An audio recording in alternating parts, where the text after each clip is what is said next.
ఈరోజు బైబిల్ ధ్యానము ఆత్మ యొక్క నడిపింపు. మనము దేవుని చిత్తము చేయనప్పుడు కొన్ని పర్యాయములు లోకస్తులకు మనము వెర్రివారి వలె కనిపించుదుము. మన మార్గములు వారికి అర్థము కావు. దేవుడు మోషేకు తర్బీదు ఇచ్చుచున్నప్పుడు తన కర్రను నేల మీద పడవేయమని దేవుడు చెప్పెను. అతడు అలాగున చేసినప్పుడు అది పాముగా మారెను. అప్పుడు దేవుడు దాని తోకను పట్టుకొనమని చెప్పెను. జ్ఞానము గల ఏ వ్యక్తి అయినను పాము తోక పట్టుకొనడు, ఎందుకనగా అది తిరిగి వానిని కాటువేయును. అయితే మోషే దేవునికి లోబడినప్పుడు పాము మరలా ఒక కర్రగా మారెను.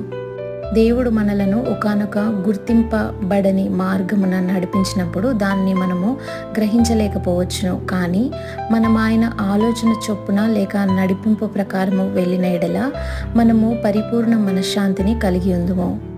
క్రీస్తు అనుగ్రహించు సమాధానము నీవు తీసుకొనవలసిన నిర్ణయమునందు నీకు ఆలోచననిచ్చుటకే కొలస్సీయులకు రాసిన పత్రిక 3వ అధ్యాయము 15వ వచనము అని GNB అనువాదములో ఈ వాక్యము చెప్పబడెను.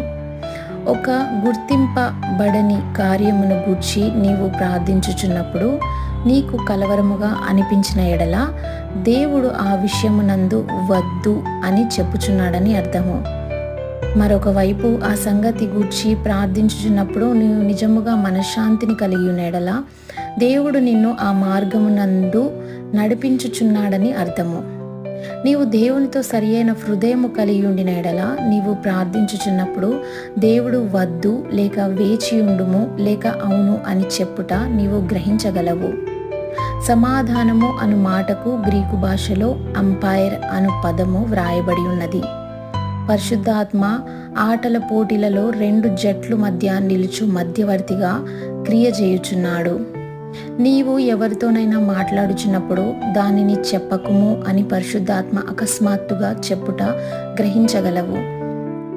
నీవు ఇతరులను గురించి కీడుగా ఆలోచించబోచున్నప్పుడు నీవు పొరపాటైన అభిప్రాయము కలిగి ఉన్నావు, దానిని ఆపుము అని పరిశుద్ధాత్మ చెప్పవచ్చును. కొన్ని పర్యాయములు నీవు ఒక వ్యక్తిని దర్శించగోరుదువు గాని పరిశుద్ధాత్మ వద్దు అని చెప్పవచ్చును. కొందరి మనస్సాక్షి కఠినపరచబడట వలన పరిశుద్ధాత్మ యొక్క హెచ్చరికను అనగా మధ్యవర్తి వేయు ఈలను వారు ఎంత మాత్రము వినలేకపోదురు. దేవుని బిడ్డ, నీ మనస్సాక్షి బ్రతికి ఉన్నదా లేక మరణించి ఉన్నదా? పరిశుద్ధాత్మ యొక్క నడిపింపును నీవు స్పర్శించగలుగుచున్నావా? ఈ వీడియో యొక్క పూర్తి స్క్రిప్ట్ కావాలనుకుంటే ఈ వీడియో వివరణను చూడండి.